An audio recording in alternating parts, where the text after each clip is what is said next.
Ooh, that looks tasty. Welcome, folks, to the Hungry Gamers, back with another episode of Boards and Brews. And today I am joined by Lana Scythe Weber from the Level Up Board Game Podcast. And before you get to say anything, I'm going to hit you with the first time guest rapid fire questions.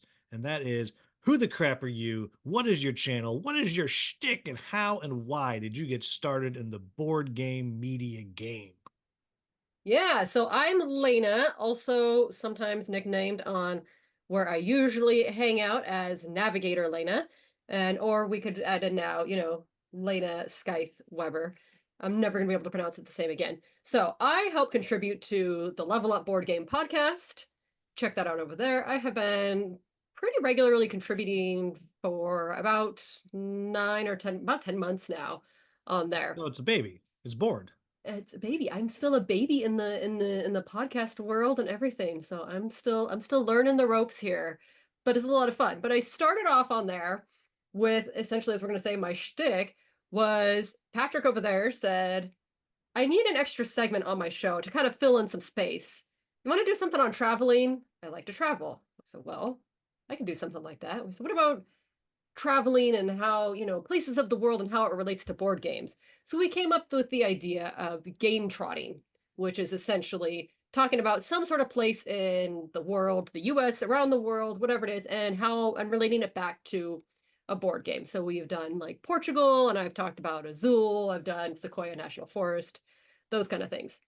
And essentially I just got started in it because when he approached me and was like, we need an extra bit in here. Are you interested?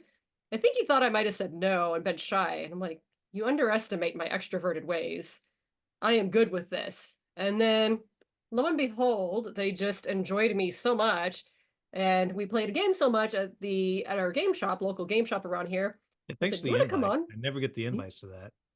Yeah, yeah. Well, you know what? When you fly over here, come on, it'll only take you about like a 9-hour flight to get from California to Pittsburgh. Nine You hours? can What are you make it. talking? Like, what planet do you live on? Well, 9 hours? I'm considering layovers. Oh, okay. Layovers because Well, you know you can't ever just send get. the level up jet. You guys are Oh, big there we time. go. Yes. It's Like parked in my it's parked you out have a back. staff of like 9. There's so many Yeah. people who are on that show. Exactly. I got the jet parked back over there.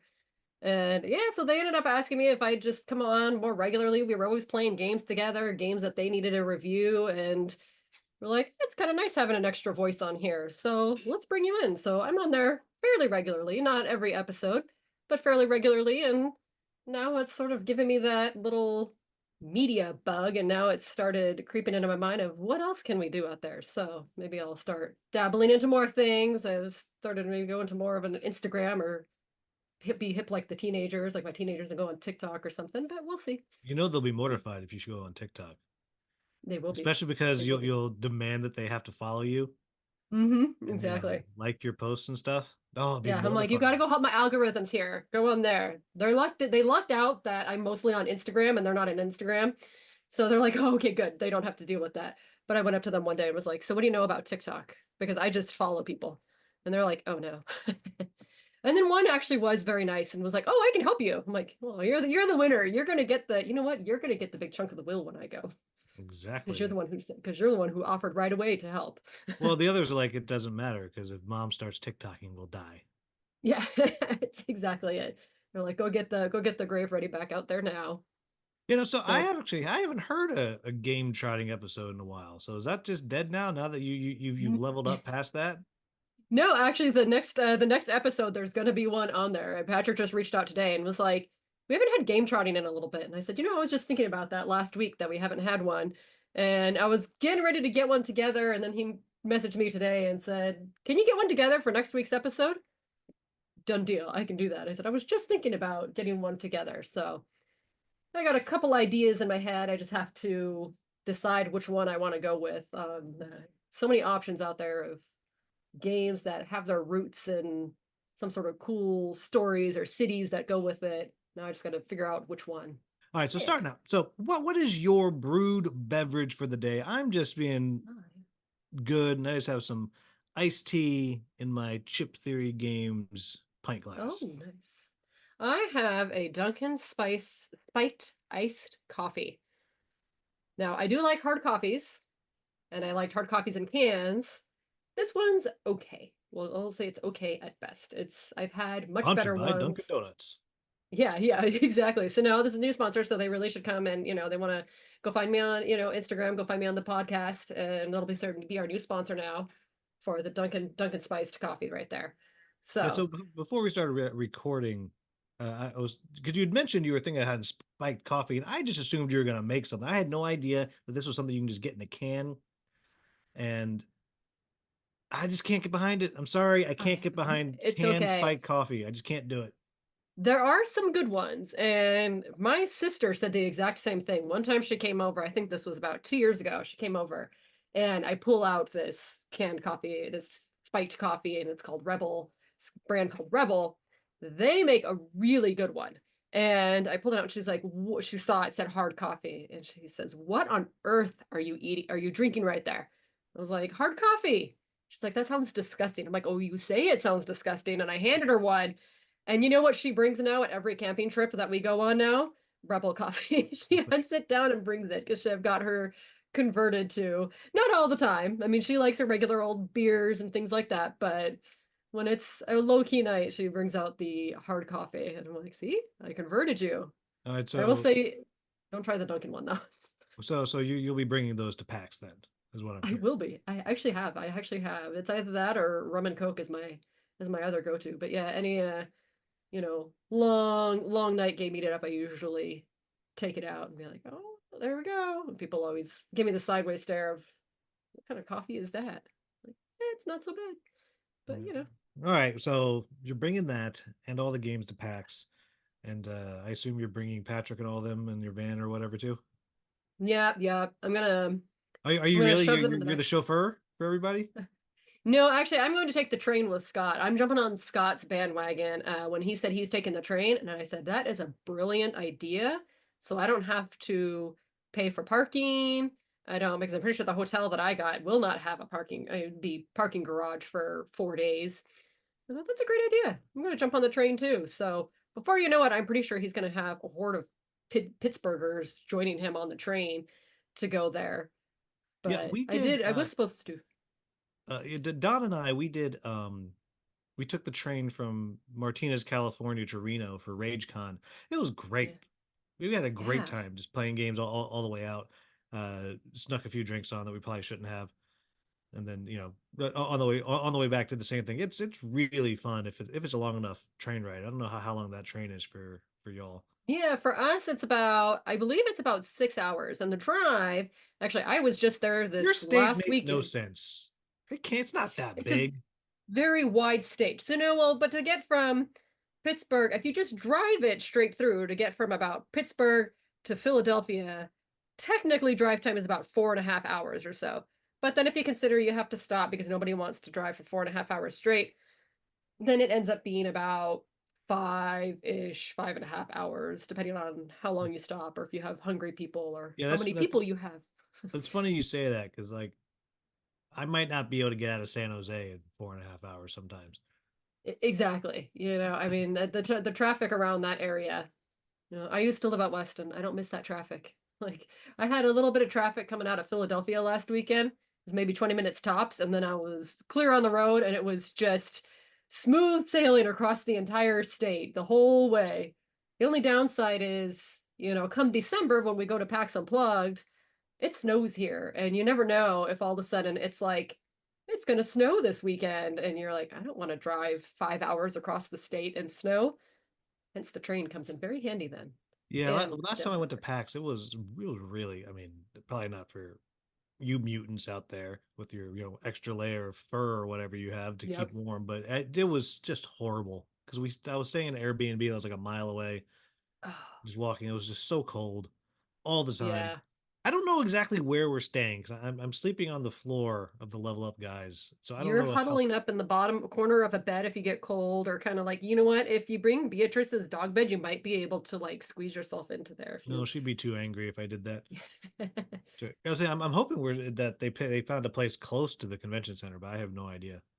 I looked it up and I forgot, and I felt like it said it was maybe only a 10-minute walk, but I could be mistaken on what I looked because there was a whole Ryan, teacher Ryan, he was looking up one at one point, and Scott was looking up one, and there was this whole conversation about Airbnbs that was going on, and it was all sorts of confusion. And I just sat there and I was like, sent a screenshot of I got my hotel. I booked my hotel in January this year before the hotel realized that they should jack up the rates of the convention. So I got my hotel super cheap, which is totally sold out now, and the rates Thanks for skyrocketed inviting on all the us. hotels. Thanks. That's Yeah. cool. I sent it too. I sent it to Patrick and Scott and was like, I've got a hotel, you want it? And they're like, oh, I think we're gonna Airbnb. And I'm like, that's fine. Mine is just literally it's on the back side of the convention center, but it's literally the hotel and convention center right there. All right, let's Yes, get yes. started because we're just blathering. This just often happens to me at the end of some of these longer days at school. I'll just blather forever.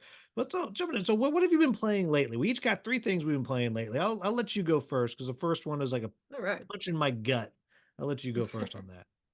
Yeah, well, it was funny because I saw, on our corresponding of things, I was almost going to write two of them that you have been playing lately, and I thought, well, I'm not going to put that one. Oh, I'm not going to put that one. So, playing lately, I've been playing From the Moon, which if you look right here next to me, it's right there just to rub it in just a little bit more right there. There it Yeah, the is. only saving Beautiful. grace about that is it's a really big box. It is a very big box, and it is a big box. But yeah, I have been playing From the Moon. I plan on teaching the guys from the podcast here in the next couple weeks, but I at Origins, I squeezed myself into like the very last time slot that they had available for a demo play of it. And I went and sat down and played, and the poor dude that was running this was, there's some people that go to conventions and they're maybe like a little more like us, big, vibrant personalities that can really juggle and multitask between two tables. And then there's some guys that just look like a little bit of a deer in the headlights when you stick 8 people in front of them that they have to juggle two tables. Poor dude, this was that one of those guys that looked a little lost. But luckily, the table that I sat at had, quite a few people that were very experienced with games. We loved it. So it was really fantastic. The idea is that you're losing resources and you're gathering resources from the moon instead because Earth has lost all the resources now. So you're gathering resources from the moon and sending off the rockets off to, deliver the supplies to the other space stations and all of these. But I really like it because one of the cool things on it, it has these little rovers and these little teeny astronauts, like 3D printed astronauts in them. And you stick them all in the little rover and you claim a little section of like whatever space station sort of spot it's at where it's going to collect the supplies or it's going to this part on the moon. It's going to, collect the supplies right there. And it's really just a fun resource management and collecting all of that to try and worker placement a little bit into there to try to get the ultimate goal being you want to get the spaceships that they have all blasted off. And if you can't do that, you fail. So, and there's a little bit of you're still competing against each other because you want to be the best astronaut who's going to blast them all off. But if the spaceships take off before you've delivered all the supplies, everybody loses. So it's a nice little switch up of it, and it's been a lot of fun. I've really enjoyed it. Yeah, so the a couple people asked me about this when it was coming out. So, are you gonna be able to cover this? And I was like, I don't know, but enough people asked me, so I was like, okay, I'm gonna try, and just got stonewalled. But then I got an email from Hachette maybe a month before Gen Con, and it was, "Is anyone interested in covering this? Pick it up at Gen Con." And I was like, "Yeah, I would love to do that because everyone keeps telling me I need to." So yes. And I get there, I go up to the Hachette booth, and I was like, "Hi, I'm here to pick this thing up." And they're like, "No, you're not. You weren't Oh, picked." But if you want to go yeah. into the other room and ask, maybe they have one there for you. I was like, I'm not doing that. Like, I'm not I doing already that. feel like a putz. I'm not gonna walk in there, but can I have a game? Like, but then I saw how big it was, and I was like, you know what, just as well. I'll wait till Noble Knight has it, and then I'll pick it up then. Yeah, it would have been for you flying out from Gen Con flying home, it would have been a pretty hefty space hog in your suitcase to try and get home. Because it was, yeah, as you can see there behind me, it's a pretty hunkin sized box, and it's got some good weight to it. It's got some really nice organization, trays in there to keep it all sorted out and everything, though. But yeah, I've been impressed with it. When I went to Origins, I guess their plan was they thought they were going to have it at Origins to sell directly, and it got caught up in customs, so they didn't have it. So, but we were able to go and basically pre-order it from there and got the discount that they were giving at the convention for it, and then they shipped it out, and it was here. Gosh, I think it was no more than 2 weeks later, maybe a week later. So they ended up getting it pretty quickly back through everything, and yeah, it's been a good one. So Yeah, so what, if I can fit it in my suitcase, and if you haven't figured out how to get it by Packs Unplugged, if I can squeeze some room in the suitcase or maybe bring an extra suitcase, I'll see what I can that's do. fine. But Or no, just, because Patrick's driving, right? that is true. I think he is, and if Yeah, he just is, tell I'll him to just bring stick it it. in the back of Yeah, his car. I need Yeah, to figure out how to convince him to pick me up from the airport. That's what I yeah. need. Are you But flying into Pittsburgh or Philadelphia? I don't know yet, but I'm sure Philadelphia because that just sounds Yeah, stupid. Like fly to it Pittsburgh. does. I mean, unless you kind of want to come hang out with us for a day or two before you go. Well, it's the middle of school, so I mean, I can't really do that. Otherwise, I would. Otherwise, wouldn't that be Yeah, great? Segue off of that, you yeah. saw the convention, they gave you the discount and all that. Because my first one is one that I saw the my very last minutes of Gen Con. I was just kind of running around doing catching some last things, and gave my card to a couple of people. I was like, I didn't know you were here, but I'd love to talk about your game. But I'm leaving. My lift is coming, and I'm like carrying around this huge Chip Theory Games box, which I was able to check. They were very nice. They're like, oh, you want to take Elder Scrolls? Suck it, Ryan. They're like, you want to take Elder Scrolls? I was like, no, that's 22 pounds, man. No, I don't. I absolutely don't. They said, no, no, no. You can check it. And if you have to pay a fee, we'll pay it. Because that was still cheaper than them shipping it. Right. And I was on Southwest, so it was fine. I was like, well, if you can Yeah. pack it up in a way, and like, oh yeah, we got it. But so I'm like running around with this thing. And River of Gold caught my eye. And they just talked about this on the Level Up podcast today. They did. And what you don't see on the BGA implementation is the board, the river is embossed gold. I mean, it's like foil, but it's Yeah. embossed. It's shiny. Yeah. And so I stopped, I looked, and they were talking about it. And it's this game where it's kind of, it's a rondel, really, because it's a river, but you get to one end and you magically show up at the other end. You have ships that you're moving along the river, and they'll pick up different resources as you're moving. And you're spending bagels, which I guess are coins, but they look like bagels.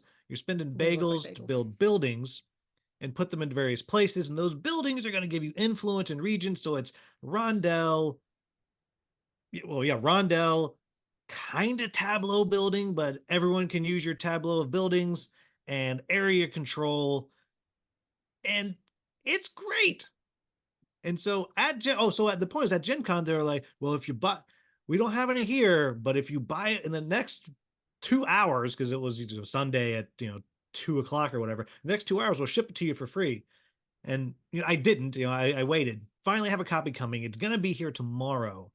But I've been playing on BGA a lot. I played a real-time game on BGA yesterday, which nobody ever does. But No. we had a really good time with that. And I really like it.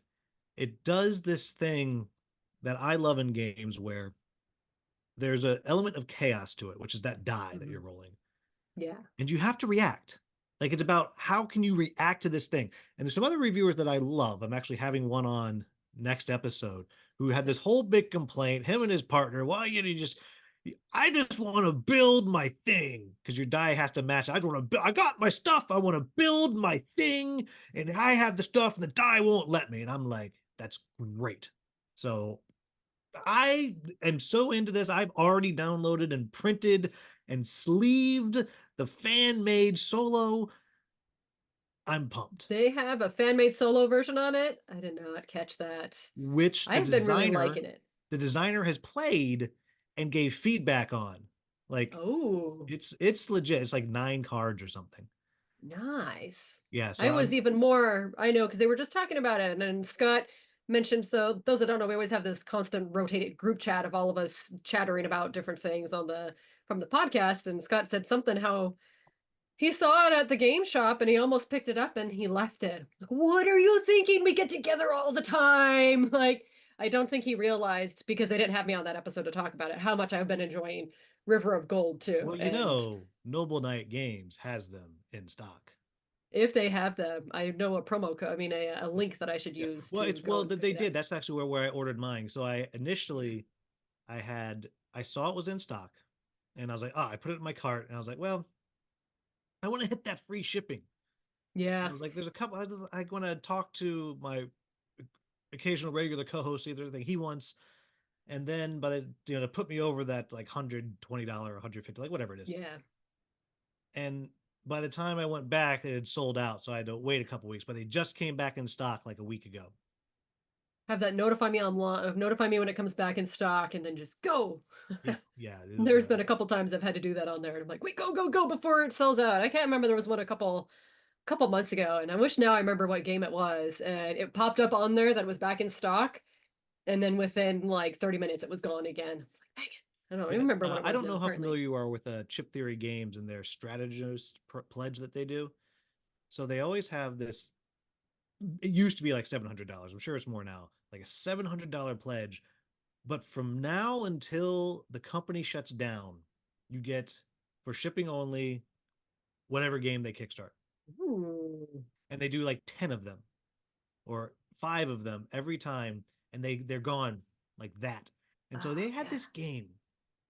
I don't know, and it's by their own accounting their least successful thing they ever did. There's like, yeah, in the office we thought it was hilarious and no one cared. It was the game right, to pick a game is what it's called.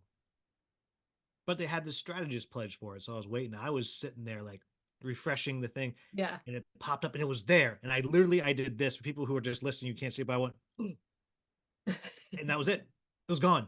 And in a blink of an eye, poof, there it Yeah. goes. Yep. Yeah. So Yeah, but I'm excited to try. I'm excited to get that one. I think I'm just if since Scott didn't pick it up, I'm probably going to cave and just pick it up because, like you said, when I saw, Scott can't I play. haven't even gotten to see the picture of it in person. I know from what I've seen of people's pictures of sharing it, all I saw was shiny embossed gold on it, and I was like, oh, I want Yeah, it's so pretty. It's so pretty. All right, so what's your next one? it. Your My next next, two are games I don't know at all, but I think maybe I saw your second one at Gen Con, maybe. you might have. So the next one is it's very new. I just got it only a couple weeks ago. I backed it on Kickstarter and it's Ring of Chaos. So it's from Beetle and Grimm, so a little bit more, D&D. If you're into D&D, all that stuff, they even have some other new Kickstarter with a, RPG book coming out and all of that. But it really intrigued me. And of course, this was a year ago that it was on there and I thought, well, that looks like fun. It's this it's got some D&D twist on it where you have your adventurers and they're all fighting for this ring that holds all the power and and if you get the ring, you are the one who appeases the gods of chaos. And I thought that sounds fun and it had a little bit of a D&D flair twist to it. So, like, let's try it out. I brought it to our meetup, one of our board game meetups that we had, and there were some ups and downs. I will be honest with it. There were some ups and It's a downs. 3 to 7 player game or something like that, right? It's a 3 to 7 player game, Yep, and and I that's why I walked by at Gen Con because like that's a weird number for me to get to the table. mm-hmm, And then it was like it's all like dark and chaos and evil, and like my wife doesn't enjoy that usually. So I was like, all right, nope, it's not gonna happen. So I just walked on and yeah. got stared at by one of the booth workers. Like he clearly was like, "Oh, this guy's coming to see the thing." And then I looked for a bit and I was looking around, and I walked off, and they were just like, Oh, sad. I should "Yeah, have worn it. I have one of my T-shirts from them. That was one of the promos that if you got it, you could pick out a T-shirt. They had a couple different T-shirt options, and I picked out this one that had this sort of early '90s like artwork, looking artwork on it, and like a little distressed look, and it's like we'll give them hell or something like that on it. So I love how you kind of get some sideways stare sometimes, like what on earth is on her shirt with these crazy, chaotic looking evil creatures on there. But I will say I haven't gotten to play it with 7 people yet. But I think there's it just probably or sounds like a 6 people or nightmare." whatever it is. Like It games of looks like it needs to seven. be either one extreme or the other. We played it with 5, and it did not feel like a comfortable number. I think if I you mean, actually gaming with had Patrick often feels uncomfortable. well, he actually wasn't playing this one with me. He walked by and he was playing. I don't remember what he was playing. Something else. I think that's when he was playing Findorf or something. And I don't remember what Scott was doing. And So I grabbed up a bunch of other like random people. I was like, anybody want to play this? Anybody want to play this? Want to try it out with me? And five was a little bit of an awkward number, but I could see that if we added one more person on there, it would actually add to that fun element of chaos by having so many miniatures, or the little, like, we have the little acrylic miniatures because I got the basic one. Yeah, And basic. there, I did the basics. I didn't totally trust that this was going to be a game worth deluxing. and and I had the minute, and where I could see if you have all of these six different people doing miniatures and this chaotic, board that's not very big. It's not a very big board, but five was almost a little clunky because there was a lot of downtime, and it could have been that people were new to the game, and I had a couple people who were very familiar with D&D that were able to almost glance and look at the card and go, I know where this is going. It's not a D&D game, but it has enough similar fantasy elements that you can glance and go, yeah, I know what that does. I know what this monster is going to do. Okay, this is equivalent of a sneak attack. This is a mind control. This is a spell. Got it.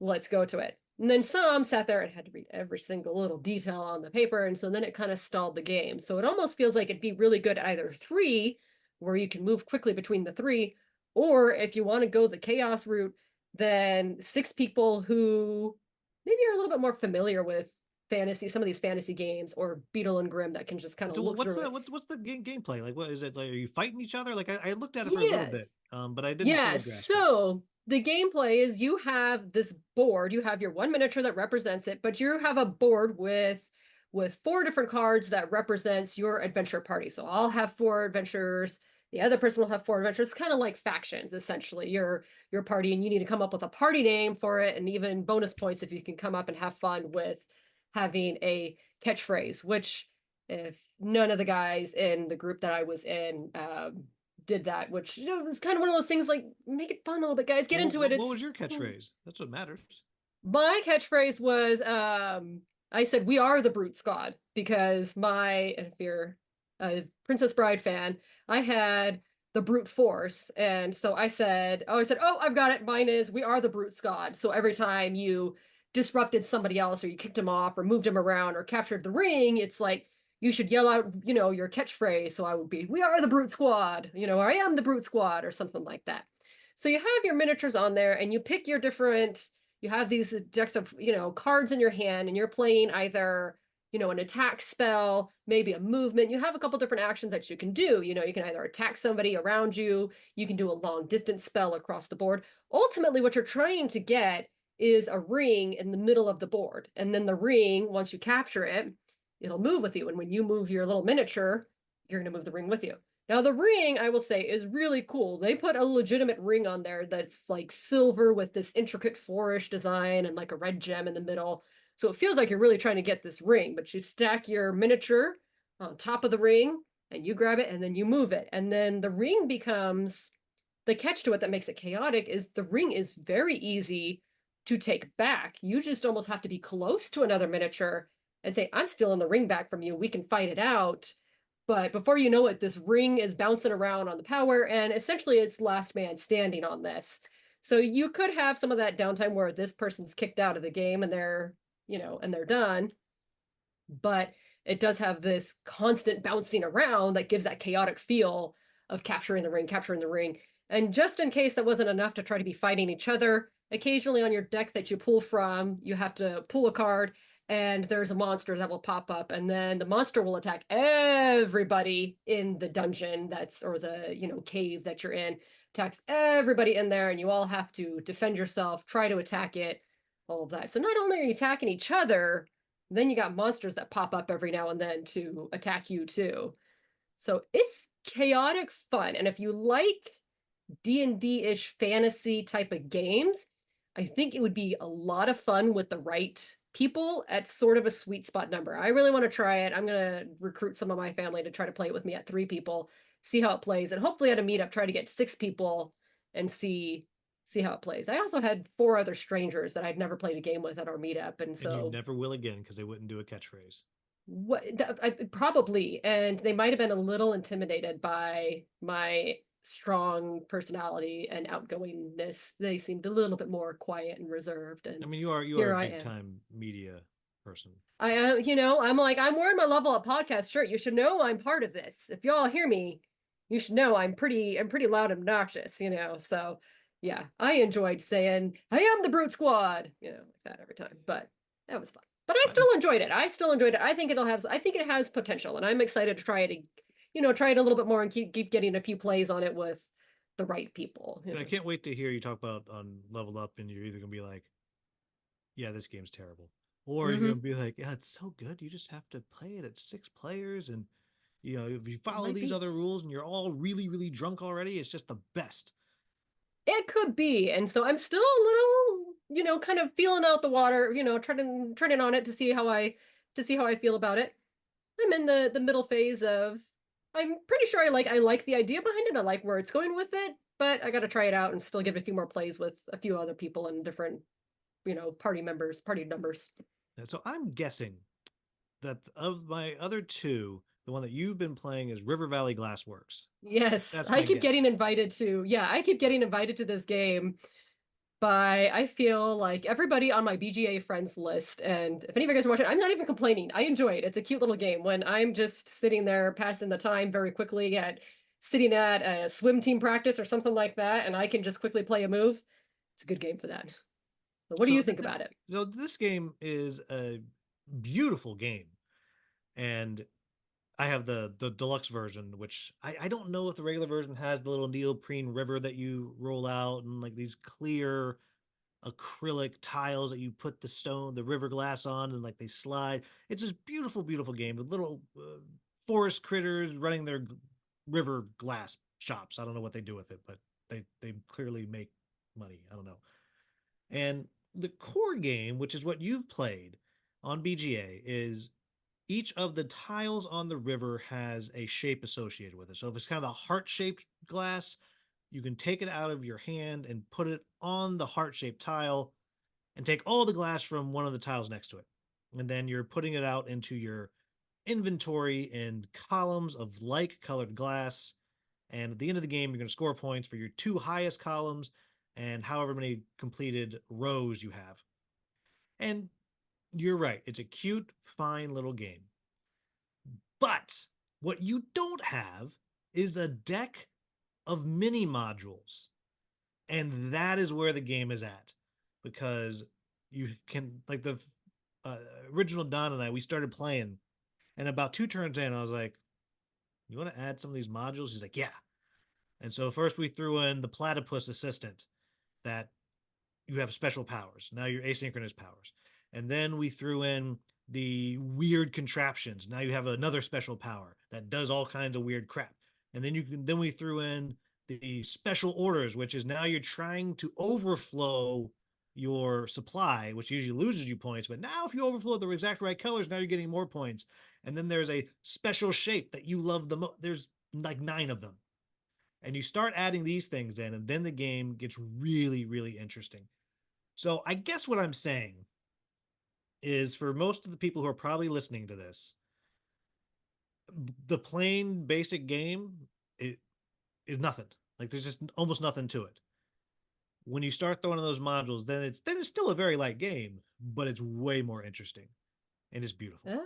That's good to know. So I didn't know that the physical copy, actually at that meetup that I was talking about, a couple of friends of mine actually had it and they're like, "Oh, Lena, come play it." And I was just getting ready to sit down. Scott and I were getting ready to sit down and play Agueda. I think I hope I'm saying it right. I'm not 100% sure. But, the umbrella game, the little umbrella game. And he and I were getting ready to go play that, and we'd already recruited a couple people, and we're like, "Ah, well, we can't turn on them now."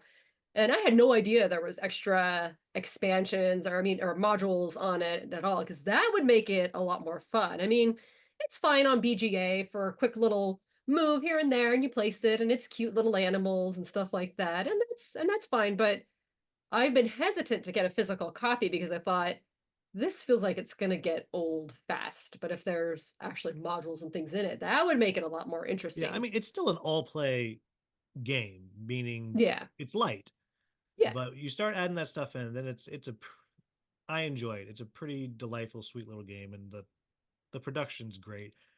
I did not get the actual river glass pieces, Hmm. which is a thing that they have apparently, Oh, wow. because I'm not obsessed, and we're going to talk about this kind of stuff a little bit later. Yes.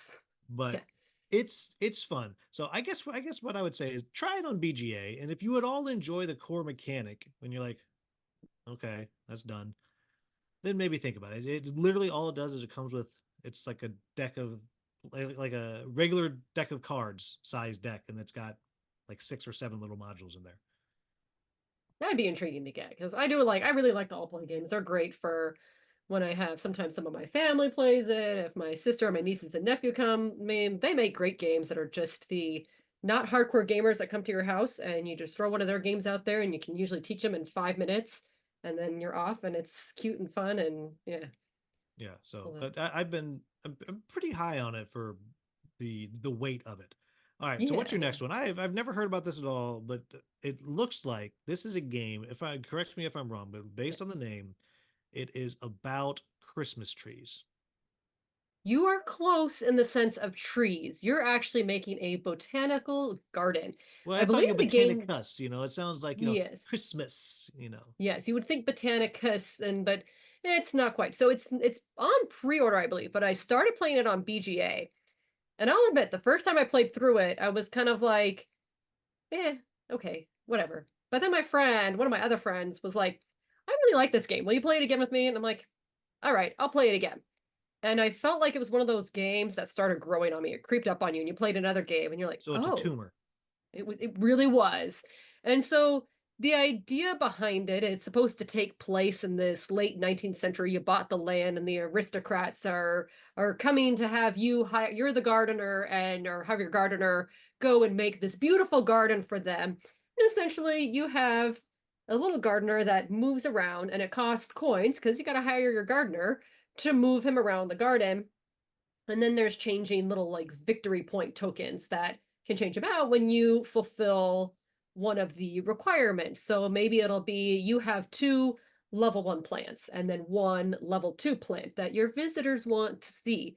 So, but then so you have that on one side that you're working on with your gardener. So I like that. And like I said, I haven't gotten to see only pictures of the physical copy, but it's definitely one now that I'm like, after so Did, many times did and you growing already on me, and order I'm it? like, I'm about to. I was looking at it today and I was going, oh, I looked at it a couple days ago and went, I don't know if I want to order it yet. And then I looked at it again today because we were talking about it and I was like, yeah, I'm going to be ordering this by the end of the day. and and it's got these cute. So you have your one side that's your garden that you're putting down these anywhere from a level 1 to level 4 little tiles to put on there and you can water them and grow them and you even have little animals that you can attract to there. And then you have the other side of the board. That's sort of the shared board among the rest of the players. So your main board where then you have a flower piece and it has all these different columns and you get to choose each column that you go to. Well, then each column corresponds to another row of do you want to water your garden? Do you want to collect coins to pay your gardener? Do you want to plant a plant this round? Do you maybe want to go here and get a couple extra victory points? So I really like that it's not one of those games that just has one and done, you know exactly. There's lots of elements that you're moving around on. So you're trying to figure out how you want to set up your garden, how you want to please your patrons that are over on the side, essentially getting your victory points, because those are the beefy victory points right there. They'll be like 10 points on the side. But then you have all these choices. You have like, I think it's 5 different choices in your column to move your flower over. And then once you move your flower to that spot, say I chose the watering spot, well, then you get another choice on the little watering row of how far ahead do you want to move? The further out you move, maybe you really need 2 watering cans to water your plants to help them grow, but it's so far out from your worker placement spot that you might have to sacrifice 2 or 3 victory points, or maybe you have to pay 3 coins for it. Versus if you take the sacrifice of just moving one at a time, you'll gain victory points or gain coins or get benefits, but maybe it's not quite as good or what you're looking for at this moment. So I like that there's lots of different little elements going on and it's really pretty artwork. I mean, it's got all these colorful flowers and all of those, fun little nature features that are on there. But it has But definitely grown on me. yeah. So Yeah, exactly. I can speak to it not at all. But I did Yeah, look at that's pictures okay. of it while you were talking. It has colors Yeah. and has plants.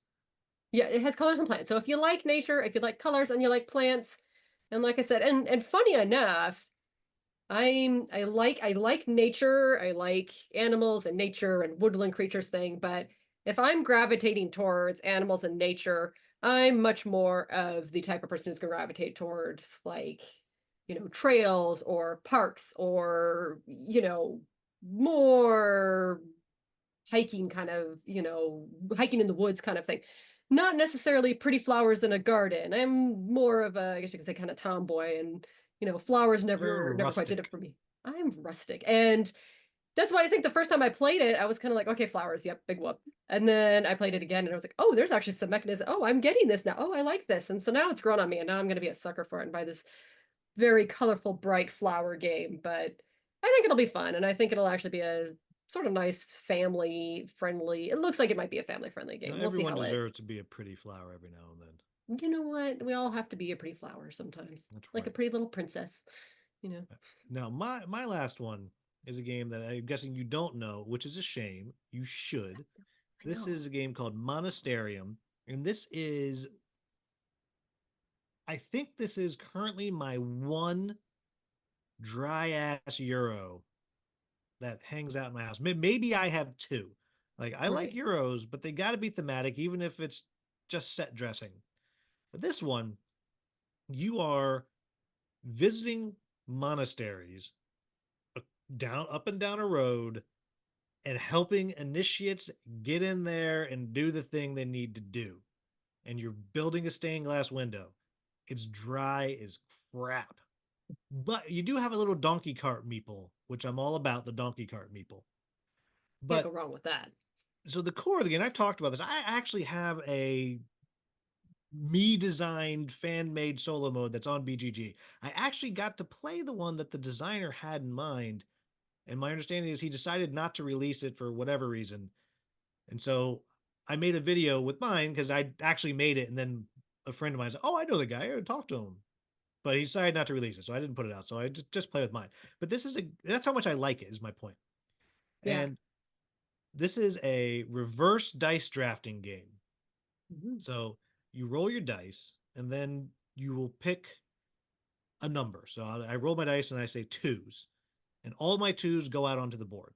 And then the next player does it, and I get to re-roll my dice.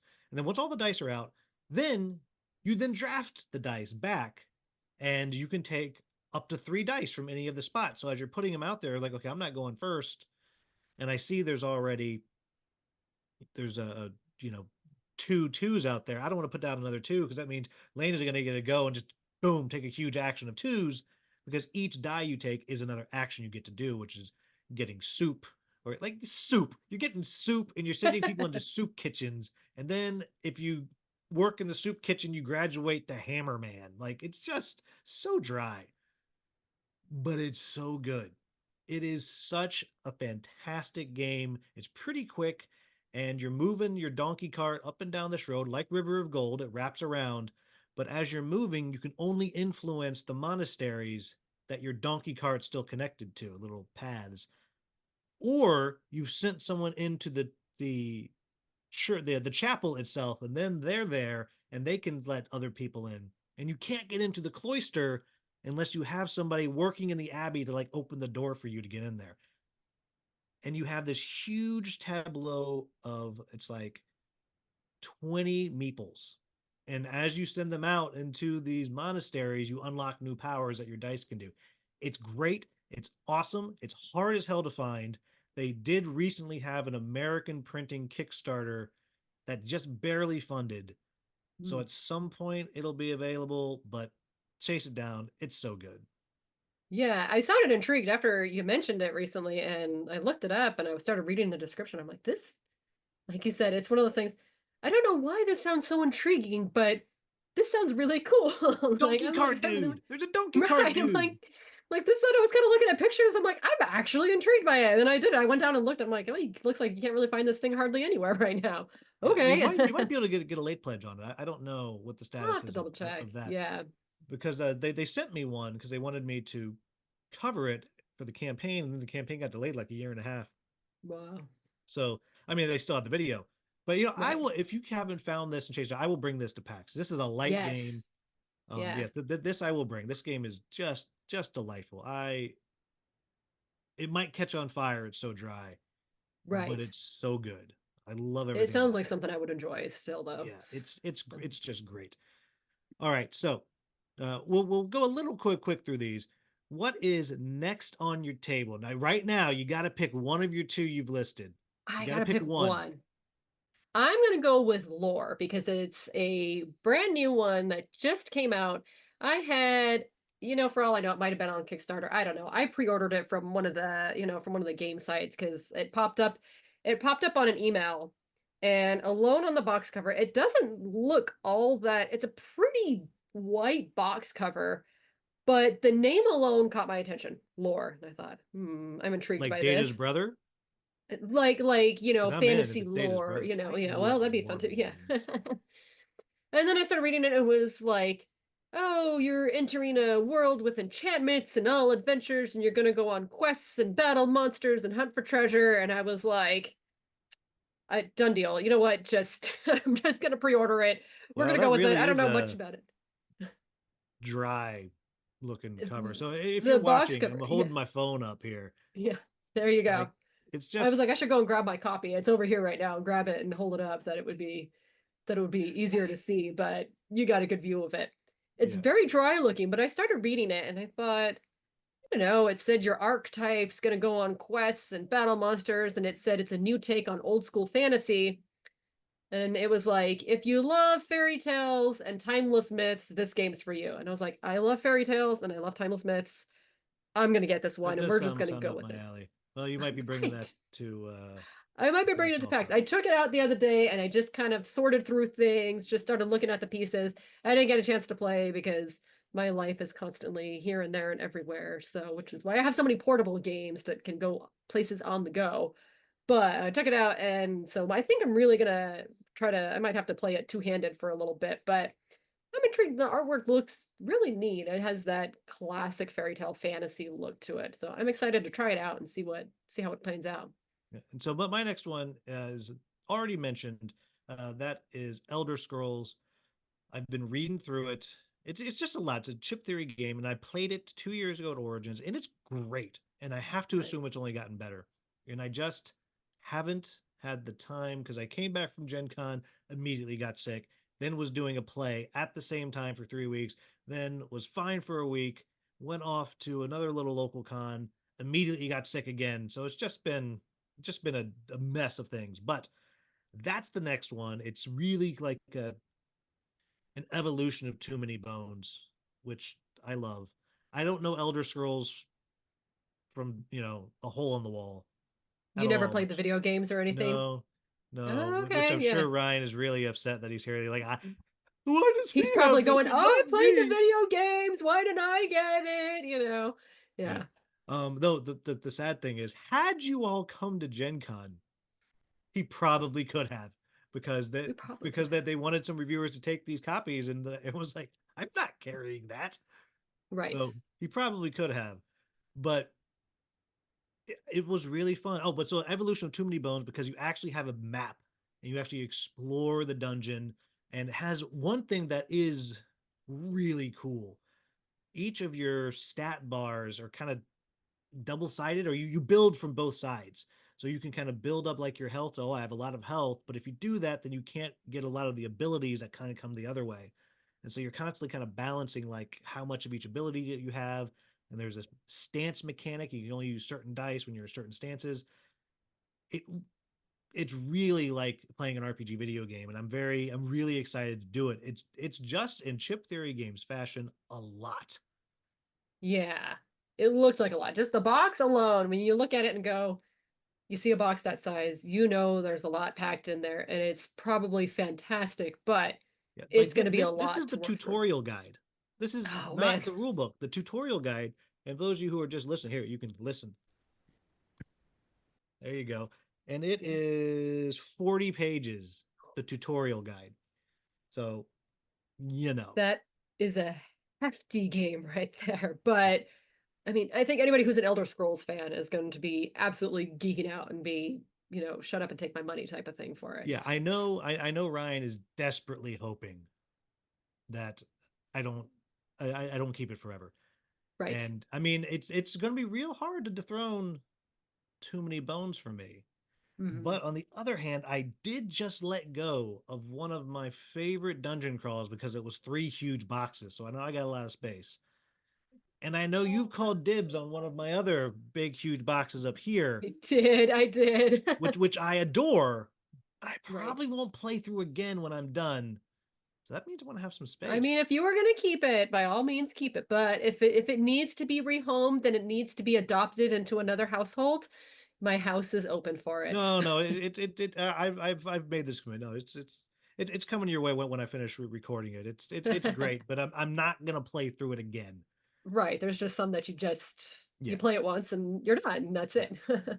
Yeah. For people who are just listening, that is Kinfire Chronicles, Yes. which you may be where I'm playing it through on the channel, but it's really really good, especially solo. So Correct. before we jump into our topic that we're going to talk about, which is the deluxifications worth having in our opinions, which are the only ones that matter in this Correct. moment, unless you are a Hungry Gamer channel member, and then your opinion matters even more. It's great, right, Lana? Exactly. So make And sure also, to. thank you to Noble Knight Games for being my sponsor.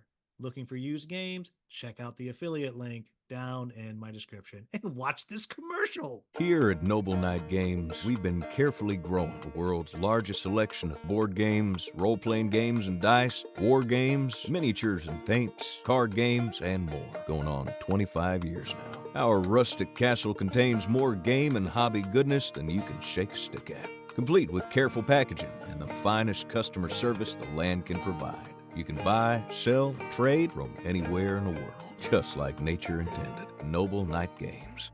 All right, so we are back. What we're talking about today, we're talking about the deluxe upgrades for games that we think are actually worth it.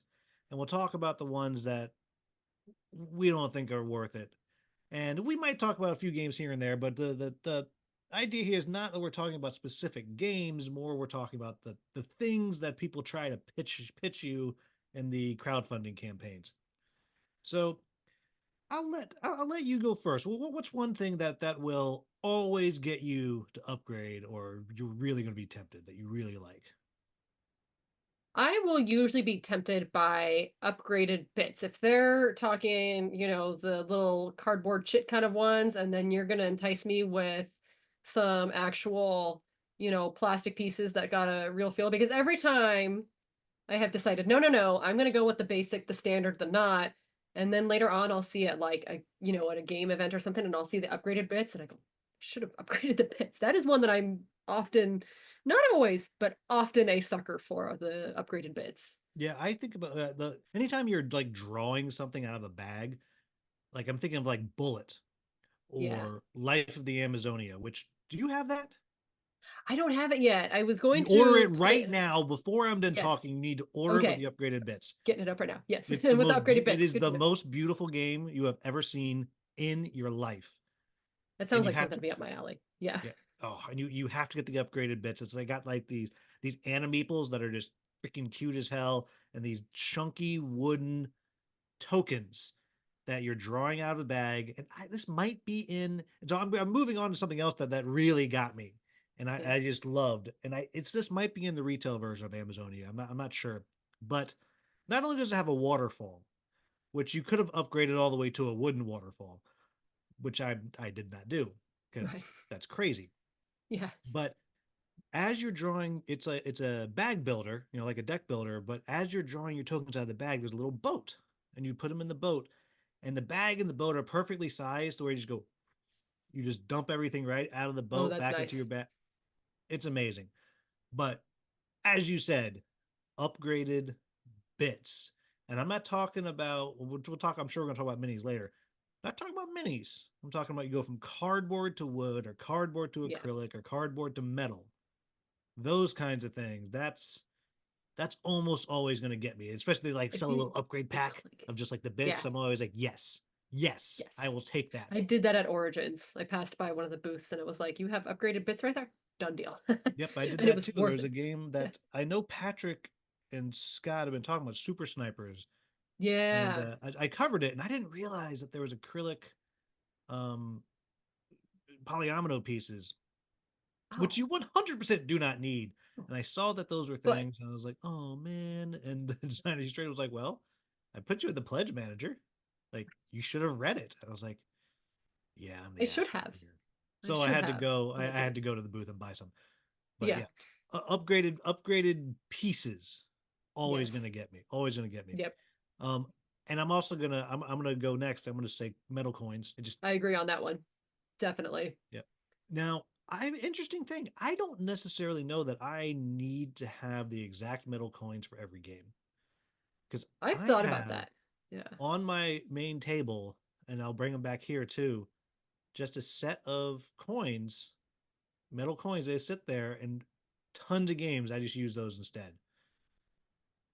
I But I saw that recently on somebody else I saw playing and it was clearly not going with the game, but it worked just fine with the metal coins and I was like, I'm gonna put some of that on my next, one of my next orders on ordering something just to get generic metal coins because every time I do that when you pick up the ones that clank a little bit more, so worth it. Mhm. So much worth it. Like I have like the Red Cathedral has it where you can upgrade it and they're like these, metal coins on it and it makes it so much more like you feel like you're really picking up the coins. When you hear that little clank of it, it's good. Yeah, I heard somebody say, I don't know if it was at a convention or I don't know. They're like, well, I mean, I just got a bunch of pennies and I saved all this money. I was like, get out of my face. Not the same. Yeah. I deal with pennies all the time in my wallet, and it annoys me because I never know what to do with, all this loose change and I can't do anything with it.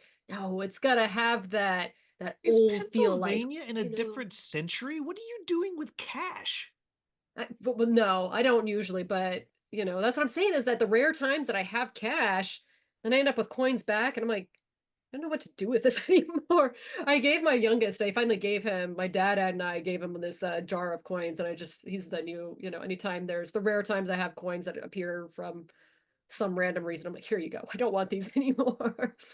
I only keep a few because, the malls still have the gimmicks of, the gumball thing. So I still have to keep a few quarters on or some Oh, pennies to throw in a wishing well. okay. All right. That's fair. That's fair. Yeah, yeah. For the children. Won't Yes. anybody think of the children? I'm so kind. Yep. All right. So what's the next thing that'll probably get you? Probably get me. I'm actually a little 50-50 on this. It depends on the game, but sometimes you can get me with a neoprene mat. Not always. Sometimes I'm going to bulk at it, but there are times where I'll look at it and go, that is a way better idea than, sliding around all over the table to have a mat to put it on. I said, no, there's some that I look at and go, I'm not gonna do a neoprene mat for that. But often it will get me to stop and look and really consider when I'm looking through like the Kickstarters or the pledges to go, how much do I think I might use this Hmm. neoprene mat? I very well might use it. An example I have, I know you're not a fan of Earth, but I ended up picking up I at mean, I do live Origins. here. Right. Well, I mean, I thought you lived on Mars. That's why you wanted from the moon so bad. Waka waka. And yeah, and I picked up the neoprene mat that goes with it. And it's so much nicer visually with Earth because you have these like basically 16 cards that you lay out and you can kind of put them almost whichever order you want, but the fact that it has it kind of squared or rectangled out for your cards. And then on the background of it, they have all these different scenes of different places around Earth. And it was funny. I guess you as a Californian and me as a, person who lived in California for 30 years immediately would probably recognize when I picked up the one that had Half Dome on it. And I looked at it and I went, it's Half Dome. And I was like, that's Half Dome, right? Because I looked at it because it was folded in half when they originally had it in the bag. Mhm. And all I had to see was the top. And I was like, I'm 99% sure this is Half Dome. I fully expected the guy at the booth to nerd out with me and understand what I was talking about and my excitement over it. And I was like, that's Half Dome, right? Do you know that's Half Dome? And he was like, deer in the headlights. He's like, I have no idea what you're talking about. He I was was like, like, the these national freaking park. nerds. Like, What are these nerds doing here? He did, and he was like, I can look it up, and I was like, it's fine, I already know. And I was like, can I open it up? And he's like, oh yeah, you can open it up and look at it. And I was like, it's Half Dome, look up Half Dome, it's Half Dome. So I said, done deal, I'm gonna buy this one. So I got that one. And you wouldn't leave the booth until the poor man looked it up and compared it. It was like, you're right, ma'am. Yes, ma'am. Thank you, ma'am. I wanted to prove that I was correct. But there's some like that. But yeah, there are some other times though that I go, I don't need a neoprene mat for that. But it definitely makes me think and go, I might, and I'll highly consider it. So if the neoprene fits in the box, I'm there 100%. That is We a talked about River big Valley thing. Glassworks. Yep. 100% I'm there. Too Many Bones. Well, Elder Scrolls 2. Ha ha ha, Ryan. And Cosmic Frog, Flamecraft. Right. I'm there 100%. Beyond that, I have, let's see, they're right up here. I have I have 3, 4. Because one company sent, there was 2 games I got sent recently, and they also sent the neoprene mats. Like, okay. But other than that, I have one for Lunar Rush, because it's my brother's game, so of course I have that. Yeah. And something else. I do have the upgraded bits for Lunar Rush, but I don't have the neoprene mat. But I got my copy from Ryan. You peasant. What, Ryan sold it? Oh my god. Well, he sold it to Ryan, me you're because he never knew I wanted getting to Elder play. Scrolls. No, he sold it because I kind of begged him, and I was like, I really wanted to. At first, I just asked if I could borrow it, and he's like, you just want to buy it off me. I was like, I'll buy it off you. So, it's probably going to make its round back and forth between us. But yeah, Well, he knew I was really wanting to try it. And there is an expansion coming with fully asymmetric factions. I just heard about that. But Yep. yeah, if it can fit in the box, that will definitely be a game changer. I don't want to talk poorly on another one, but there was another one that I Let just it out, mentioned. rip it. Nope, I was like with Luthier, however you want to say it. I was like, I mentioned right before we Luthier? came back on that I went pretty high in on that one.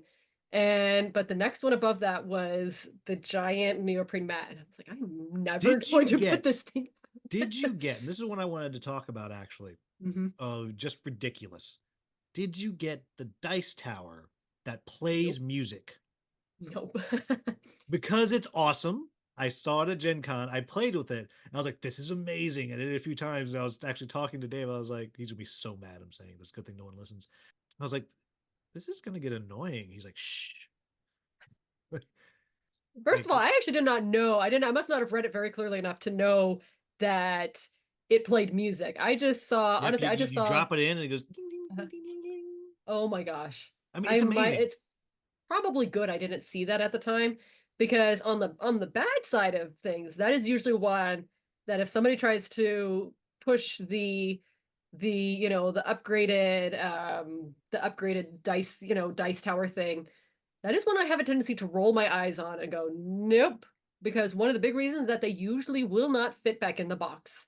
And no offense, Luthier, but when you told me on there, you're like, it can make a great shelf piece and you can have that there because it won't fit in the box. I'm like, I'm glad you told me that.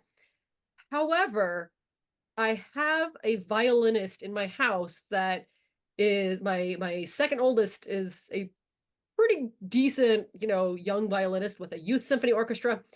I have music things galore. You won't even see it, but right here behind me, right here in this corner that you can't really see, but in that corner you can't really see, on the tiny little bit right there, I have 2 bows just sitting there. 2 violin bows just sitting. So my house feels like it's a lot of times just overrun with musical parts and music books. So when they said that the organ piece would not fit in there, I was like, I'm sorry, I have to pass. I'm sure this is great for somebody else, but no. Yeah, so I think those kind of, like, if it's a game that's going to be like truly, I'm like, this is one of my favorite games of all time. Like, that's like real small. I mean, there's a lot of games that I think are great, but are not my favorite of all time. Yeah. Then okay, maybe I'm gonna throw it down for something like that. But yeah, it's just tough. So my next one that I want to talk about is the double layered board. I'm in. Yep. I'm in. Like, yep. You cannot find a time when it's not better to have that thing double layered, except when it warps. But right. I just saw something on BGG that said they can solve your warping board problems, and I was like, I should go back and look at that. That's intriguing right there. I was like, I don't know what this thing is, and it was just one of those little ads at the bottom, and I was like, huh, I'm gonna come back and check you out later. So I was like, Yeah, that sounds interesting. yeah. But I I'm like, always interested in that. Like it just, it just there's a perfect little spot for it. Now they're going crazy. You got your triple layer, and I actually covered a game that had a quadruple layered board. right. I was like, that's easy crazy. Quadruple layer seems a bit excessive, but double layer because you know it's going to be so much sturdier. When they say that, if it's going to make it sturdier for me, because like I mentioned earlier, I mean, I'm on the go a lot. So I have to tell you that I'm on the go a lot. I have like three different like sized game bags that are meant for traveling, depending on how I'm traveling with it. So I want my games to be durable, and if that means it's going to withstand a little bit by having the double layer instead of the cheapy little thin thing, or if they're going to groove in there a little bit easier for some of the pieces, much better. Yeah, so there was a game that I know the level up guys didn't like very much. I think you didn't like it much either, but Voidfall. And so I have the retail version because they're going to send it out to me, and they Oh, asked me. I right. said, "Yes, I would like to cover this." And I'm still working. There's so much to that game. I'm still working on this, but I It's a said lot. yes. I was like, "But don't you dare send me the deluxe version with all those minis and the huge box. Don't you dare!" Because I'd heard that the retail version is just little kind of double layered little token ships that work great. And Soma, who is just one of the loveliest humans you've ever met at Mind Clash, he's like, okay, okay. He's like, but can I at least send you the double layered player boards? And I was like, yes, you may. Take that. Yeah. Yeah. I will say the double layer player boards on Voidfall is so worth it. They're so satisfying to move some of the pieces around on there. That was when we talked about it. That was one of the highlights that I think Scott and I both mentioned that we like loved the double layer board on there. And now, funny enough, when we were talking about, coming up with this idea before, I did say if you think you are going to go all in on Voidfall, I would do now. I personally am not going to get it because I was not a huge fan of the game. But if that is your jam, man, those deluxe pieces, they really brought it to life with all the minis and the little spaceships and the meteorites and the void creature things that were going across it. But talk about a space hog and a lot to set up. Yeah. It was a lot. All right. So anything else that's gonna always make you really consider getting? I'm trying to think if there's anything else that I could think of that really makes me consider, sometimes if they're throwing in, that's not really deluxifying, but sometimes if they're throwing in, you know what? I lied. One thing I can think of is if they start offering trays to organize it better, I will highly likely go into that one because I love having them just if it avoids me having to, find a million plastic baggies and put them all in there, and I can just drop them in each spot. So if somebody's helping me put it away, or I can just quickly put it away, so worth it. Yeah, So much more if they're worth it. trays that are also then double for like quick setup, yeah, Yeah. I'm right with you there. Right with you there. Yeah. So the last one for me is an upgrade from standees to acrylic standees. Ah, I will almost always go for that. And I'm going to talk actually what I'm going to talk about when we get to the other side of this. When I'm like, no, I don't need that either. But in general, like if it's like, oh, I can have standees or my heroes can be acrylic. Yeah, yes, we're gonna go with those acrylics. Those are amazing, yeah. especially if they had the front and back of the characters. You know what I did like was that when I mentioned Ring of Chaos, they had it front and back on them. They actually had the acrylic pieces, and I think you could have. Speaking of deluxing, I think you could have deluxed it up to actually have the miniature pieces. But I was quite content with, with the acrylic pieces, and they look good. They have the double sided on it, and they're nice. I Much mean, better I than it would be want if it was. beyond looking good, like they look better than minis because usually your minis gray. That's exactly what I saw when I saw the comparison of. I'm like, oh, the minis. That means I have to paint them. So not only do I have to pay double the cost for, all these minis now, they're going to come to me gray and I have to paint them. I don't want to paint them. Yep. I have boxes full of other things that I had to have to paint before I'd get to this. So I was I, just talking about that on my monthly menu I put out today, actually. Of I have this game, Barbarians: The Invasion, second edition, which is totally up my alley. It's got this like volcano that's your worker placement, but like your workers have to like flow down the volcano and the volcano turns and it's, area control and tableau building, all this kind of cool stuff. And I ordered the meeple version, which was screen printed meeples, little barbarians and banners and stuff. And they sent me the deluxe version with all minis. Mm. And so I wrote them and I was like, you sent me the wrong one. What do you want to do? Like, oh no, that's okay. You can keep it. But I was like, but I don't want it. What I What these want ones? is the meeples. I was like, you Yes. really want it? And they're like, okay, we'll go check. And they're like, so we actually don't have it. We thought we did. We mislabeled it. It was this one, and the one you have, we'd mislabeled. So I haven't played it yet. I've been painting Right. that damn thing forever, and I'm Yeah. still painting it. And maybe next month I'll get to play it. Right. Because you don't want to look at sad little gray pieces on there because it's so much more boring looking at it that way, as opposed to just get up and go. Because then they all look this. I mean, yes, they all look different because they're different characters and stuff. But when you see a sea of gray on there, it's like I don't want to look at that. Like Senjutsu, was like I don't want to look at a sea of gray. I'm gonna paint all these, Yeah. So going to the other side, the stuff that you're like, no, that's not worth it. That's not worth it. First one I'm going to say is upgrading everything to a mini, Yeah. especially in campaign games.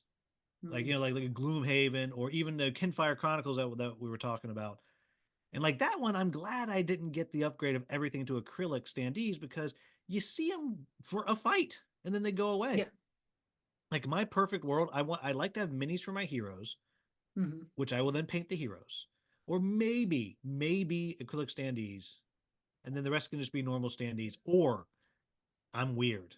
My absolute preference is the flat tokens for bad Oh, guys. So like yeah. Dungeon Alliance, one of my favorite games. You have this great art. It's a flat token.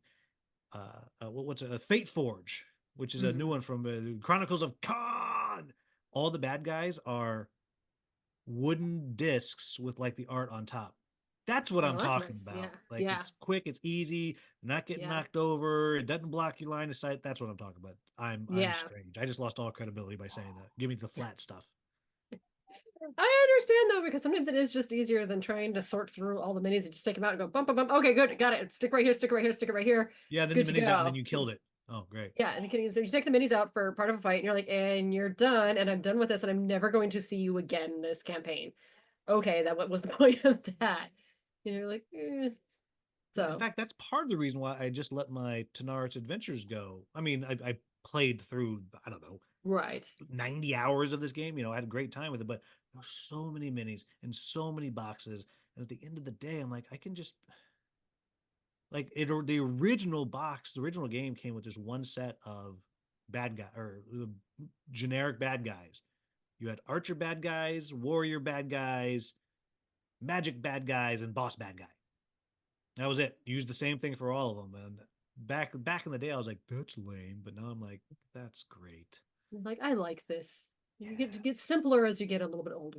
Sometimes you're like, it's the simple things. I don't need elaborate, extravagant all the time. Yeah, because I'm playing too many games.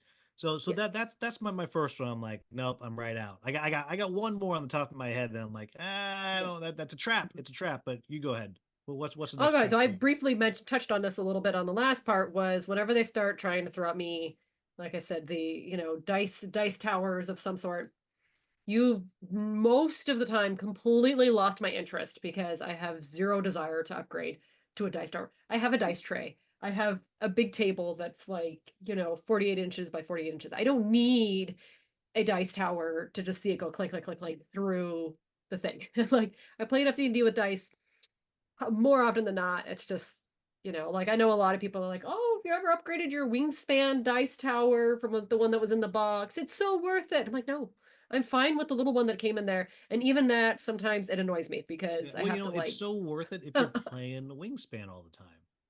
right, exactly. If you're playing it all the time, but am I playing it all the time? I'm not playing it all the time. I really like it. I like Wingspan. There's things I will upgrade on it, but it is not on my it's not on my table every single day to be like, yeah, or every, even once a week. It's, it comes out every, every few Well, weeks, every then you're couple weeks. probably really mad at me because that Kingdom Rush that I sent you the 3D towers I saw that. I that go was with like, it. But you know what though?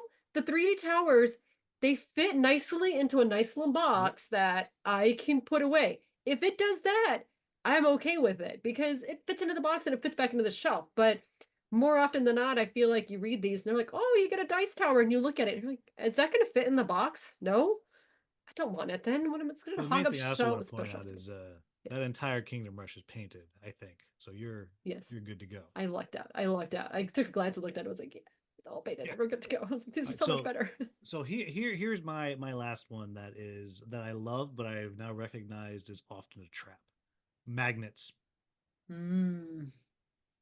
You I know, just saw what was it? Some new game recently came out, and was they it were well, Gnome Hollow is the most recent one Gnome that's Hollow. That's what I yeah, was it's a thinking of. huge That hit. it It's has got the magnets, yeah. magnet. That is magnets. Yeah, And but actually, I have a video I think for that coming out next week. But it's cool. But also, that could have just been a double layered board. yeah, I'm You know like, that I that don't need. I'm like, because I because saw that and I thought, oh, that's pretty cool. But then I looked at it and I thought about it. I'm like, what was the?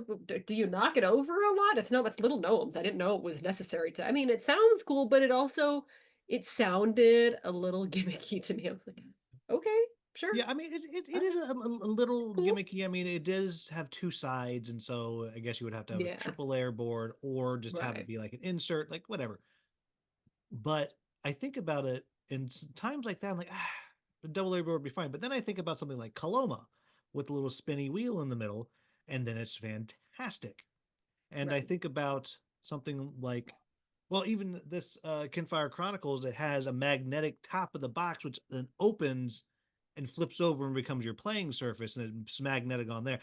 That should have been my thing that I will get me if I can use the box as part of the game. That I can do. Yes.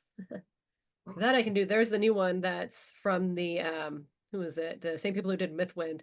Briefly touched on it. They're coming out with a new one, Storyfold, I think it's called. They're doing playtests on it right now. And their big thing on Open it was Owl Studios. yeah, Open Owl Studios. There we go. It's on the tip of my tongue. I was like, owl, owl, owl, and I could not remember the rest of it. And yeah, and I think the whole thing behind it is supposed to be like magnetic and flip open and all of that. And I think they were doing that too with I thought they might have been doing that with Dead Alive Games when they're coming out with Cyber Pet Quest, but I could be wrong. I thought it was a flipping open magnetic thing, but I could be wrong. I'm going to drop everything here, but Yeah, don't drop it all. It's all going to crash down on you.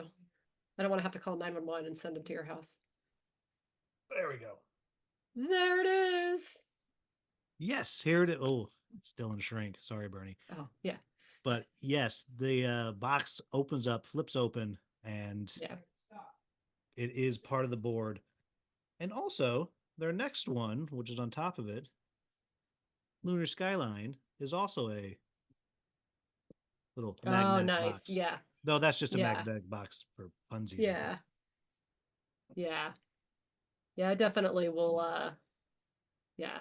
I definitely like those because then I know too the upside of those two is that when I know that it's sort of magnetic, having that little magnetic snap shut, that if I put it on my shelf, and I put it up, if I put it up vertical or something like that, it's probably not every place. I'm not worried that it's going to do that separating thing that they start to Mhm. do on some of those boxes and everything's going to go falling out if you Yep, keep it I'm this looking at way. my Shakespeare right here, which is the lid's this much off.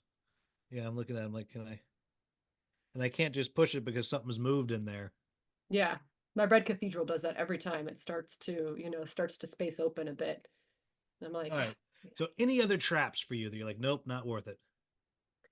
I think sometimes when they do throw in those, we'll upgrade your first player token. You can get a cooler first player token. I'm like, I Yeah, get out don't of my face need an with that. upgrade. I'm like, I don't need that. Or they'll throw in and be like, and you can get this keychain, and you can get this, and you can get these stickers. Like I don't see those very often, but sometimes when you do encounter them, you're like, I don't care. You know Like I what? don't I care was that you're. totally with you on like, well, I am totally with you on all of that except for Yeah. stickers. So I have a bunch of Flamecraft stickers, Oh. and Cardboard Alchemy was kind enough because I told them this was happening because in my initial all-in pledge, there was something happened and I wound up with double stickers. So I was like, Right. my students, the high schoolers, love them, like to the point to where I'm like, that was a sticker answer. Here you go to pick one out. Nice. Like There's still something about it. I mean, we are East Side San Jose, and these kids are like, oh yeah, like kids that got little bread dragon stickers on their computers and their Right. phones and stuff. And Cardboard Alchemy was nice enough that they sent me 20 packs of them Oh, after nice. I told them about it. So Now, Flamecraft, I would probably be a sucker for because I like Flamecraft and the dragons and all of that. I have a spot for it, and it does depend sometimes because I have a dice box that I keep all my dice in, and I take all the little stickers I get from conventions and stuff like that, and I'll usually stick them on the dice box. But if you're throwing it in there with the game to be like, yeah, this is extra in it, or some extra, you get some extra things with it. That's fine. I'll gladly take it and find some sort of spot to put it around, but when you're trying to tell me like, oh, you can get this extra little thing, I'm like, I'm not going to pay you an extra, few bucks for just that alone. But and that's not too often. I don't see those very often, but yeah, sometimes the upgraded first player token or the this or that, or sometimes I'm kind of iffy on pins. More often than not, I'll turn my nose up to it, but every now and then I'll go for a pin because I do like them. But all right, that's one that's yeah, plushies. yeah, that's a hard one.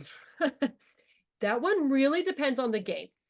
If it is more of, if I know it is going to be a game that either it's really, really, really adorable, I might be a sucker and get a plushie. Do you Or have if all I the know, Flamecraft plushies? Is that what's up? don't. That is not one that I actually did because there's like 5, 6 of them. And I'm like, I don't How is that want to spend. possible? They're so freaking cute. They are so cute. And every now and then I'm looking at them going, I really should get them. I think if I see them one day at a convention, I'll probably just be a sucker and pick them up Yeah, then. yeah. Because then I saw, yeah, I We have the saw, whole set out front because Peter Vaughn, he came to visit, and he knows how much my wife thinks they're so cute, and just like yes, showed up and has brought us all of nice. Yes. Yeah, there's some with that, like I think you touched on it, License to Krill, and it has the little plush, and I was like, done deal. That is like, I was like, you had me at plushie on there. Yeah, that's one that it'll definitely catch my attention. Yep, There it is. exactly. And that noise was Yep. me knocking down something, pulling this whale out. Now, but the Yeah. thing with this License to Krill, dude, this is the It game holds box. it. Yeah, isn't that Yeah. great? That's cool. Yeah. Yeah, it's Like a there cool little is dude. some that I'll look at. Like, I had to really sit there and consider it on the Everdell Duo. That's, I think it just closed or it's about to pack. And they had this list of like every single little like Everdell character in a plush version. And I was like, oh, and then I was like, I know my youngest son really likes my little Everdell. He'd probably completely nerd out and be all excited if I showed up with a plush like that. But do I need 5 Everdell plushies? Uh, it was very tempting, but none a little more. I'll usually try to have self-control and not become a sucker to them. But every now and then, they'll definitely, okay, I'll get the little plushie because it's so cute. Yeah, a fun kind of little side story.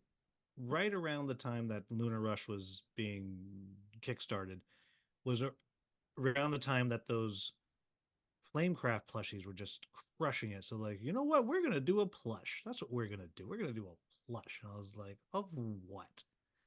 And they did a poll in the for the backers, and like you're gonna pick, and they had all these different things, and they picked the moon. I was like, are I was you? gonna say, I think it's the moon that I remember seeing that it I was was. like, you kidding me? It's just gonna be a ball. That's so Yeah. dumb. I'll be damned if that is not the cutest freaking moon I've ever seen in my life. I've seen a picture of it. I was trying to think of it. I was like, I'm pretty sure I remember seeing that it was the moon and it was adorable. I'm like, this is great. Like, and you'll get a sucker for it because what you can't see behind me is, we talked about it before, is that my real big wall of game shelves is over here. And the reason I have it minimal over here is because I work on and I have to be on Zoom a lot. But up on the top of that wall is just filled with all different kinds of nerdy plushies, from Build-A-Bear Harry Potter to Pokemon plushies to Among Us and all sorts of stuff up there. So I even have for my college, they came out with a new mascot for their college, and they came out with a plushie for it, and I was like, yeah, I have to order him. Like, I was like to my husband, I was like, I'm ordering the plush from National, just so you know. Like, he's coming home with me, and so he comes home and he sits right next to me. Yep. He's my little bus. But I was a sucker because the National University became the home of the navigators, and so he's Navi the Navigator, and I was like, I have to have him. But yeah, that was definitely it can entice me a lot. And sometimes I'll try to have self-control, but it definitely gets me to stop and look and go, maybe. All right, so here's one more. I want to know your thought on this. Pre-painted minis. Mm, Because sometimes you see those. yes. Was it, I think Mythwind just did didn't they do the ones where I think they did the gray ones where you could paint it yourself, or they did the sort of washed ones that look a little bit, that aren't so gray and bland looking, so you could put it straight to the Yeah. table and play. Yeah, I did that. I was like I said, I'm not going to paint the minis. I'm not going to take the time to No, but paint I'm them. talking like full on painted, Like painted. full on painted, yeah. And that for me will depend on, because a lot of times then the full on painted, the price, I understand why, rightfully just skyrockets on Mm-hmm. it. And more often than not, I'll deal with the gray minis. If you have acrylics like we talked about, I'll go with that versus the gray minis. But if it's just gray minis versus painted, but you're also trying to charge me an extra $100 because you painted, a handful of minis, I'm good. It's okay. I'll Yep. pass. It's tough because Like, I can just paint those real quick. But then like, yeah. But then you're never going to paint them. well, no, I mean I do. I do Oh, okay. paint a You do, lot. you It's just will, but my it'll take you a while. Yeah. yeah, it's my kind of like my stress That's what I was relief, trying to get at. Yeah. mediocre painting. But it's gonna take me 100 hours. Right. So like maybe I should just pay that $100. Yeah. So That's so we'll true. see. Yeah. I have my first game ever coming at some point, maybe this year, that has pre-painted minis. Oh, It's a Iridia, The Paths We Tread. This is okay. like the same people did Zaya. It's their Okay. follow-up, and this thing funded, I don't know, 37 years ago, and it's now Right. in Yeah. production, maybe. And not only are Right. these minis pre-painted, which is a little bit of a red flag for me, they're magnetic because you can Oh. swap the heads around to be whatever face you want. Now that's pretty cool. Yeah. So That's pretty cool. You can bounce them around much easier. yeah, I'll be so curious we'll when it does come. I'm curious to hear what your thought, if it was worth it to go with it, because that might change my mind a little bit on, if sometimes if it's worth going the pre-painted route or not.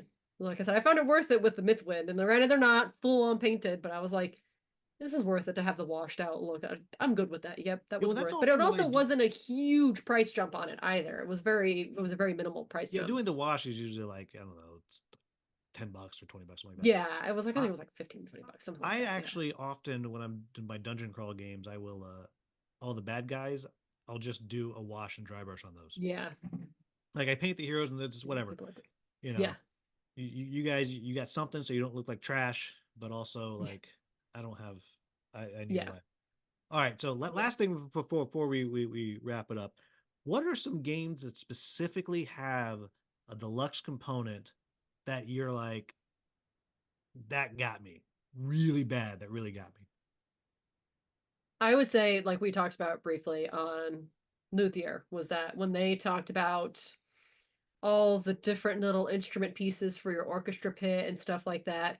Like I said, I have a violinist son, and I showed him the game. I was like, look at this game that's coming out. And he's like, his eyes got wide, and he's not overly into board games. And I showed him the video on it, and he was like, and I could tell he was so intrigued by it. And I was like, this is worth going in. I was like, you think this is worth it? And he's like, it's worth it. We didn't go with the music conductor baton because we've got music things around there, but that for me, just knowing how cool it's going to look on there, that was one that I was like, didn't even really question much on going in on that one and being like, this is worth it. In part because that for me, and it's probably as with most people, if it's going to be maybe a little more sentimental, it touches you in more of a personal level, you're probably a lot more likely to go all in on it, or go in way higher on it like I did. Like that one hit home for me that I thought, I have been around a strings player for so long now. I mean, my child has been raised on this because that's his thing, that's his passion. This will be fun. He's old enough that, he's a junior in high school, that we can sit and we'll play this together. And we Fingers looked at some crossed he's not in college when it arrives. That's my thought too. I'm like, he might be in college in another state over, but we'll see. One of the local colleges has a good music program, so if he goes there, we'll be set. Yeah, But you I told him, I was like, it you're may not come till you're done, but it's all good. yeah. So you're like, oh no, we'll give you a little extra spending money if you go to this one. And you play this game Exactly. with me, sweetie. Yeah. When you come home, so that way when I can get you home on the weekend so we can play this, because we wanted to got the deluxe version on this. So Because otherwise, mom's gonna sign up for another degree in the same dorm as you. that's exactly, you don't tempt me. Like I can go get the master's degree there, Yeah, you'll be like Rodney Dangerfield and whatever the heck yeah. that movie was. Oh yeah, yeah. I don't remember at the moment, but I know exactly which one you're Yep. talking about. Yeah. Yep. I think it's Yeah. actually just called Back to School, actually. It might have been. Yeah. I'd All recognize right. it if I saw it. So here's the one that comes to mind for me, Yeah. and that is Collab, which it has minis, but the Yeah. minis hold the dice like little minions holding the dice above their heads. And the retail version has standees that also do it. But this like the standees where like they're like two flat pieces and they nest together, Yeah. and then it Mhm. still has like little thingies to hold the dice. But yeah, no, just those minis. They That just sounds so hold cool. them, Yeah, and yeah. I need to paint them. Was the problem? Now I Right. have to go paint all these things, but that one is probably I'm just kind of like looking around at all the stuff right next to me, and that's Yeah. probably the one that I'm like, that's just so cool. Yeah. That's cool. That's how Yeah. I felt with when I saw Luthier and I was like, Oh nope, there's one more. oh, okay, which one? An age Do share. contrived with these big metal things that like shoot the pieces out, and it's so unnecessary, but those things are so cool.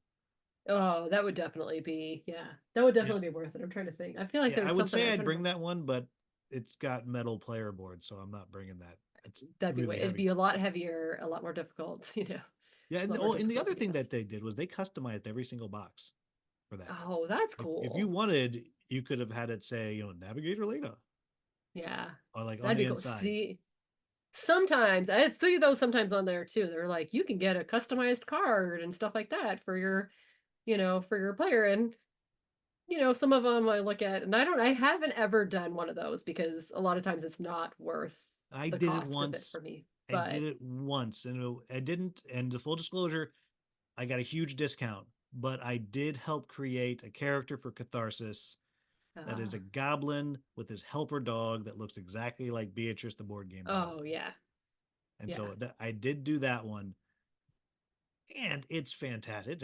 I got an early copy of it. The character's actually really really good, but that's the only time I've done it. And if I had more money, I would probably do those things more because that is kind of Yeah. cool, kind of fun. But It would have been tempting on, I'm pretty sure it was Hissy Fit that you could have done the custom cat. I think there was a cat thing you could have done with it, yeah, a custom yeah, cat or you something could of have gotten your your cat cat. Yeah. as a Like, sticker yeah. to go onto the thing. Now I know they're talking about another little maybe just promo campaign or reprint with little promos, so you'll have another crack I at it. might have a chance. And They'll have to decide either. I think I've convinced them to do a Beatrice the board game dog promo for that. And it's like, how in Yeah. Hissy Fit's like, oh, it's so hard to Yes. get the cat into the carrier. Yeah. And for the Beatrice one, it's like you play, okay, game over. She doesn't Yeah. care. Yeah. Yeah, she'll Yeah. get in She the doesn't car. care. Yeah. Yeah. Yeah, she'll get in the She'll car. just get It's it. fine. Yeah. Yeah. That'd be a good one. That'd be funny. Yeah. All right. So I'm gonna let you go because you have 37 children and it's late Yeah. and it's a school night. And you've I had did hear four. one of them. Hopefully, I didn't pick up too much. I heard one of them. I Oh. think, the smaller one. The other two are, off doing their own thing. But I heard the other one, I think, having some sort Mom. of, no, Oh, I don't know, when some you get sort of, that, it's everyone's mom. yeah, Oh. yeah. Yeah, then But you, like, I think I uh-oh. heard there was some sort of trouble going on, going Uh-oh. on down there. So That's who trouble. knows? They'll survive. All right, but before you go, what are your gaming words of wisdom? I forgot to put I this in the always, outline. Sorry. oh no, you're good. You're good because it's not the first time this has come up. And for me, it kind of follows a little bit of that, almost that sort of Marie Kondo attitude. It sounds a little cheesy, but what sparks joy, just have fun with it. Ultimately, I think that's what we're all here for. And for me, it's always just have fun. If you're not having fun, then, you know, what's the point? Bringing it together, get your friends and family together and have some fun. Yeah, that's my thoughts. All right. So everybody, you can sometimes hear Elena on Level Up Board Game Podcast. There is no rhyme or reason to who shows up on any given episode No. of that podcast, other than there Nope. is an episode at least every other Thursday. And I will Yes. put down in the description either if this is you looking at the podcast or on YouTube, a link to Level Up. Yeah. And yeah, Lana, thank you so much Yeah. for joining. And you're Yeah. way cooler than Patrick. I am cooler than Patrick was Patrick. on the show, back in the day. Yeah. You can go find me on Instagram and follow me and just, follow, give me a, just go and hang out with me over there. But, because I surpass, I brought all the greatness to Level Up now.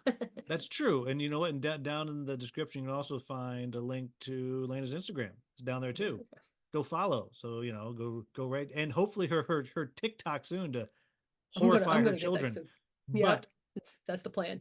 but as always, everybody, if you enjoyed this episode, please like, subscribe, share, do all those things, maybe even become a channel member. As always, thank you so much for watching. Have a wonderful, wonderful day. Say bye. Bye. And I require them to have their cameras on. Like it is part of a requirement and all of that. Until But he finishes all of TikTok, you don't bother him. yes. Yeah, that's exactly it. Chuck the dice and you're gonna flick it off your hand and the dexterity role play. Yeah, I had that sounds really inappropriate.